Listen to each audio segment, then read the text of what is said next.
Good morning, girls. I know it's very late. I've been sitting out here in the front yard, sipping my coffee and talking on the phone with friends. And it's been glorious this morning. And I was like, I should probably go. I need to go do devotions. It's 10 something. So here I am to do devotions in the outdoors this morning. I'm going to start sitting out here more often because I have a new area to sit with a nice umbrella and I can stay out of the sun and it's beautiful. So Winnie and I are out here chilling, sipping our coffee. Spent the last hour talking to a friend and it was nice. So, all right, girls, let's go ahead. April 11th, Saul meets Samuel. 1 Samuel 9, 1 through 27. There was a wealthy, influential man named Kish from the tribe of Benjamin. He was the son of Abiel, son of Zeror, son of Bechorath, son of Aphiah, of the tribe of Benjamin. Nope, you're not going to eat mulch. Winnie, come here. Come here. His son Saul was the most handsome man in Israel, head and shoulders taller than anyone else in the land. One day, Kish's donkey strayed away, and he told Saul, "Take a servant with you and go look for the donkeys." So Saul took one of the servants and traveled through the hill country of Ephraim, the land of Shalishah, the Shalom area, and the entire land of Benjamin, but they couldn't find the donkeys anywhere. Finally, they entered the region of Zuph, and Saul said to his servant, "Let's go home. By now my father will be more worried about us than about the donkeys." But the servant said, "I've just thought of something. There is a man of God who lives here in this town. He is held in high honor by all the people because everything he says comes true. Let's go find him. Perhaps he can tell us which way to go." "But we don't have anything to offer him," Saul replied. "Even our food is gone, and we don't have a thing to give him." "Well," the servant said, "I have one small silver piece. We can at least offer it to the man of God and see what happens." In those days, if people wanted a message from God, they would say, "Let's go and ask the seer," for the prophets used to be called seers. "All right," Saul agreed. "Let's try it." So they started into the town where the man of God lived. As they were climbing the hill to the town, they met some young women coming out to draw water. So Saul and his servant asked, "Is the seer here today?" "Yes," they replied. "Stay right on this road. He is at the town gates. He has just arrived to take part in a public sacrifice up at the place of worship. Hurry and catch him before he goes up there to eat. The guests won't begin eating until he arrives to bless the food." So they entered the town and they passed through the gates. Samuel was coming out toward them to go up to the place of worship. Now the Lord had told Samuel the previous day, "About this time tomorrow I will send you a man from the land of Benjamin. Anoint him to be the leader of my people Israel. He will rescue them from the Philistines, for I have looked down on my people in mercy and have heard their cry." When Samuel saw Saul, the Lord said, "That's the man I told you about. He will rule my people." Just then Saul approached Samuel at the gateway and asked, "Can you please tell me where the seer's house is?" "I am the seer," Samuel replied. "Go up to the place of worship ahead of me. We will eat there together, and in the morning I will tell you what you want to know and send you on your way. And don't worry about those donkeys that were lost 3 days ago, for they have been found. And I am here to tell you that you and your family are the focus of all of Israel's hopes." Saul replied, "But I am only from the tribe of Benjamin, the smallest tribe in Israel, and my family is the least important of all the families of that tribe. Why are you talking like this to me?" Then Samuel brought Saul and his servant into the hall and placed them at the head of the table, honoring them above the 30 special guests. Samuel then instructed the cook to bring Saul the finest cut of meat, the piece that had been set aside for the guest of honor. So the cook brought in the meat and placed it before Saul. "Go ahead and eat it," Samuel said. "I was saving it for you even before I invited these others." So Saul ate with Samuel that day. When they came down from the place of worship and returned to the town, Samuel took Saul up to the roof of the house and prepared a bed for him there. At daybreak the next morning, Samuel called to Saul, "Get up, it's time you are on your way." So Saul got ready, and he and Samuel left the house together. When they reached the edge of town, Samuel told Saul to send his servant on ahead. After the servant was gone, Samuel said, "Stay here, for I have received a special message for you from God." Samuel anoints Saul as king. 1 Samuel 10, 1 through 8. The period of judges came to a close when Saul became king of Israel. Then Samuel took a flask of olive oil and poured it over Saul's head. He kissed Saul and said, I am doing this because the Lord has appointed you to be ruler over Israel, his special possession. When you leave me today, you will see two men beside Rachel's tomb at Zelzah on the border of Benjamin. They will tell you that the donkeys have been found and that your father has stopped worrying about them and is now worried about you. He is asking, have you seen my son? When you get to the Oak of Tabor, you will see three men coming toward you who were on their way to worship God at Bethel. One will be bringing 3 young goats, another will have 3 loaves of bread, and the third will be carrying a wineskin full of wine. They will greet you and offer you 2 of the loaves, which you are to accept. When you arrive at Gibeah of God, where the garrison of the Philistines is located, you will meet a band of prophets coming down from the place of worship. They will be playing a harp, a tambourine, a flute, and a lyre, and they will be prophesying. At that same time, the Spirit of the Lord will come powerfully upon you, and you will prophesy with them. You will be changed into a different person. After these signs take place, do what must be done, for God is with you. Then go down to Gilgal ahead of me. I will join you there to sacrifice burnt offerings and peace offerings. You must wait for 7 days until I arrive and give you further instructions. Samuel's signs are fulfilled. 1 Samuel 10:9 through 16. As Saul turned and started to leave, God gave him a new heart, and all Samuel's signs were fulfilled that day. When Saul and his servant arrived at Gibeah, they saw a group of prophets coming toward them. Then the Spirit of God came powerfully upon Saul, and he too began to prophesy. When those who knew Saul heard about it, they exclaimed, What? Is even Saul a prophet? How did the son of Kish become a prophet? And one of those standing there said, Can anyone become a prophet, no matter who his father is? So that is the origin of the saying, Is even Saul a prophet? When Saul had finished prophesying, he went up to the place of worship. Where have you been? Saul's uncle asked him and his servant. We were looking for the donkeys, Saul replied, but we couldn't find them. So we went to Samuel to ask where they were. Oh, and what did they say? His uncle asked. He told us that the donkeys had already been found. Saul replied, but Saul didn't tell his uncle what Samuel said about the kingdom. Saul is acclaimed king. 1 Samuel 10:17 through 27. Later, Samuel called all the people of Israel to meet before the Lord at Mizpah, and he said, This is what the Lord, the God of Israel, has declared. I brought you from Egypt and rescued you from the Egyptians and from all the nations that were oppressing you. But though I have rescued you from your misery and distress, you have rejected God today and have said, No, we want a king instead.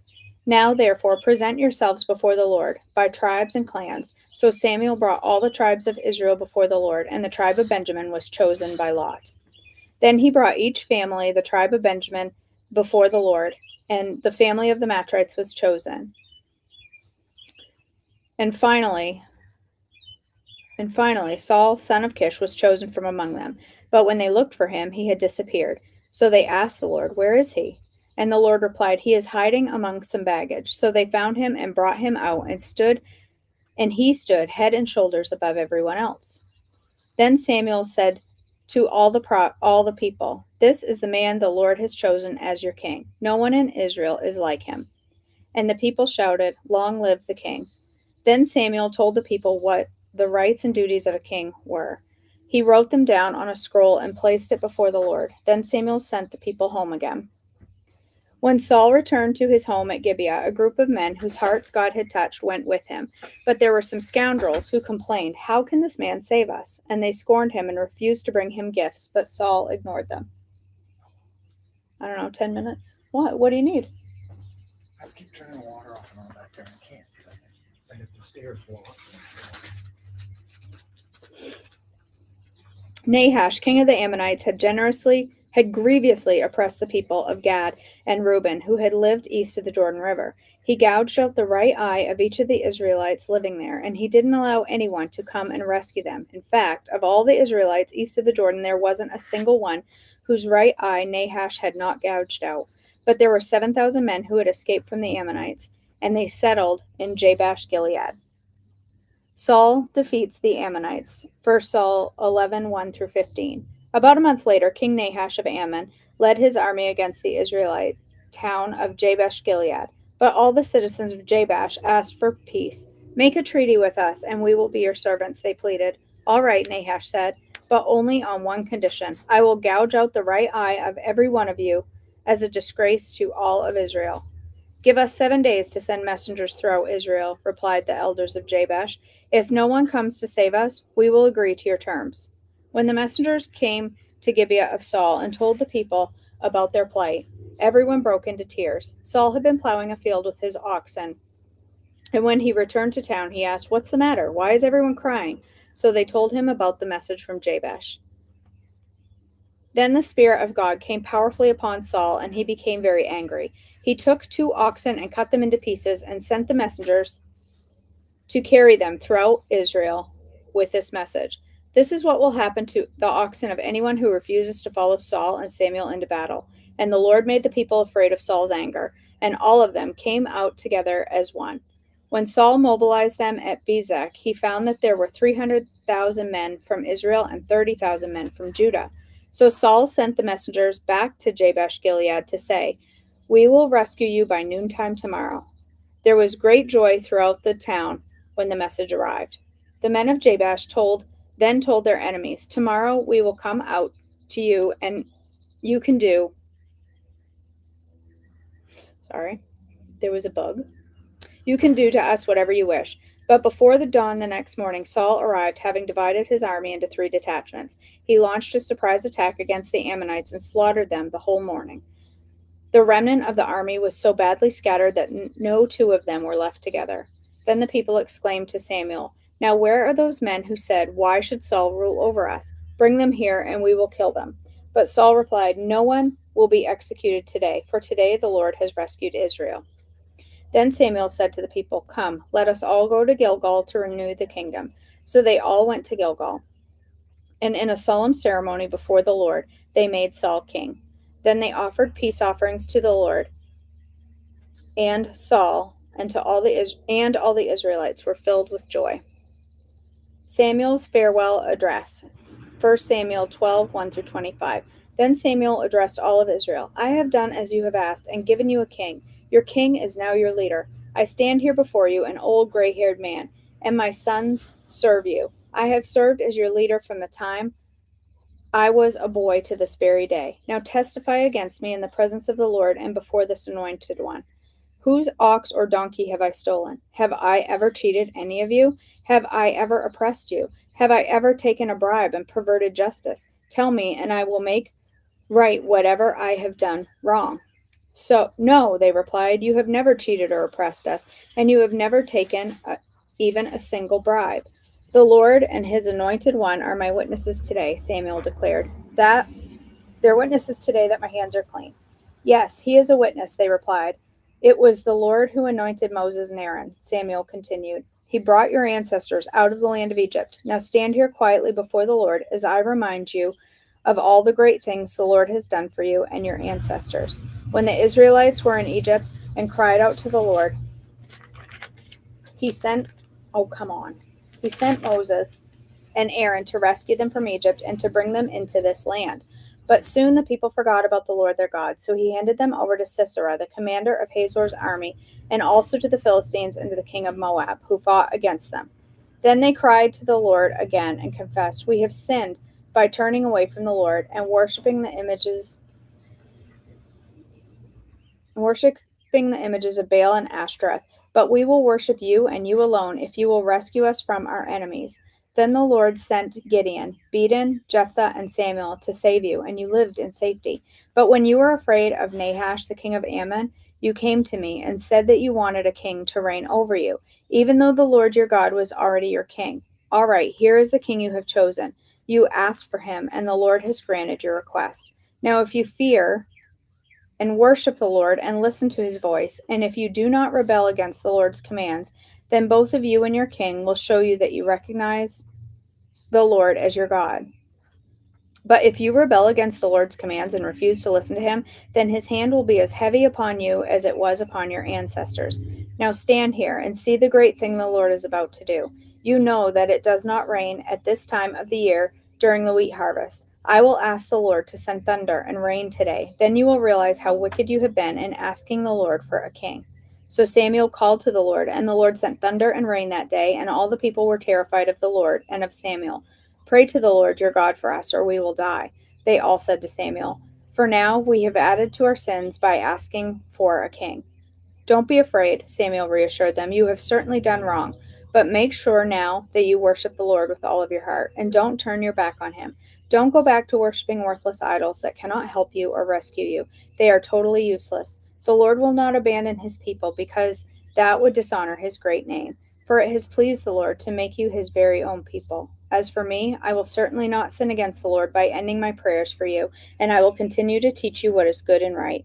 Be sure to fear the Lord and faithfully serve him. Think of all the wonderful things he has done for you, but if you continue to sin, you and your king will be swept away. Awesome. Hey, Winnie. Being a good girl. She's being a very good girl, aren't you? Sitting in the sunshine. All right, girls. Well, that's it for today. Let's go ahead and end in prayer. God, our Father, thank you for this time together. Thank you for this technology that allows us to join together. Thank you for relaxed Saturday mornings. And I just praise you and thank you for all you do for us and your love for us and for the love you have for your creation. God, I pray today as we walk through this day that you will help us to make choices that are wise with our body, that help to strengthen our body and heal our bodies and honor you with everything that we do so that we can be better servants in your kingdom. In your precious and holy name, amen. All right, sweet girls. Thanks for joining me this morning. I'm going to sit here. I got a couple more friends I'm going to call a couple more people and sit with my Winnie. And she's going to not drink my coffee, right? Yeah. Oh, there's children. Children are out. We should bark at them. Should definitely go bark at them. All right, girls. I love you. Thank you. Oh, nice. I didn't realize you were that close to Kelly Sport, distance-wise. I didn't realize that. I guess I didn't know that. I may have known that at one point, Sarah, but I probably just forgot. Have fun at bungee class. All right, girls. I love you so much. I'll see you tomorrow morning. Have a great day. Stop biting my arm. I can't hang.